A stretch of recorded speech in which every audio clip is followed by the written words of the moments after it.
তো দেখো বন্ধু, আমি পেঁয়াজের বেরেস্তা করে নিয়েছি।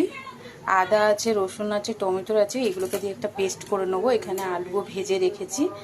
আর আজকে আমি মাংসটাকে ম্যারিনেট করিনি, মশলা কষে আমি এই মাংসটাকে এমনি দিয়ে দেবো আজকে। এখানে দুটো তেজপাতা দিয়ে দেবো, আর এই পেঁয়াজটাও দিয়ে দেবো। এই বাটা মশলা এবার দিয়ে দেবো, যেটা আমি বেটে রেখেছিলাম, আদা রসুন পেঁয়াজ টমেটো দিয়ে এটাও দিয়ে দেবো।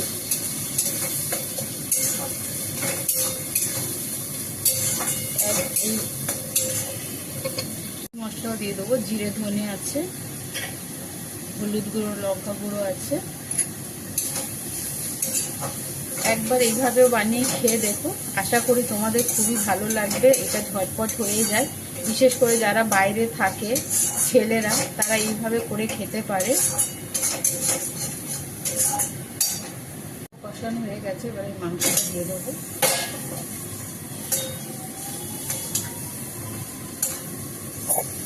আলুও দিয়ে দেবো, আলু কষে নেবো এর সাথে।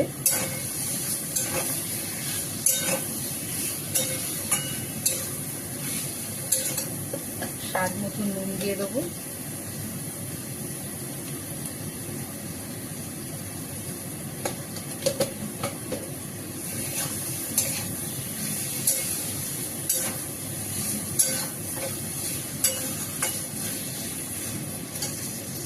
একটু আমি গুঁড়ো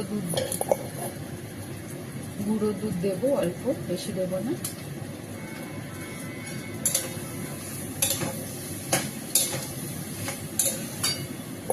কাঁচা লঙ্কা দিয়ে দেবো। তোমরা যখন মাংস কষবে তখন একটু গরম জল দিয়ে দিয়ে কষবে, আমিও গরম জল দিয়ে দিয়ে কষেছি। মাংস কষা হয়ে গেছে, এবার আমি গরম জল দিয়ে দেবো, দিয়ে আমি এটাকে ভালো করে সেদ্ধ হতে দেবো।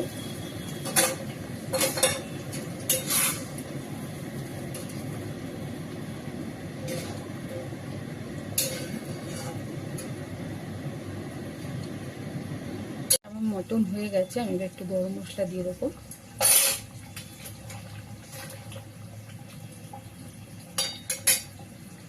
এখানটা আমার মটনের রেসিপি তৈরি হয়ে গেছে। তোমাদের এই রেসিপিটা ভালো লাগলে জানিও, লাইক কমেন্ট করো, শেয়ার করতে ভুলো না। তোমাদের লাইক কমেন্ট শেয়ার আগামী ভিডিও পাওয়ার জন্য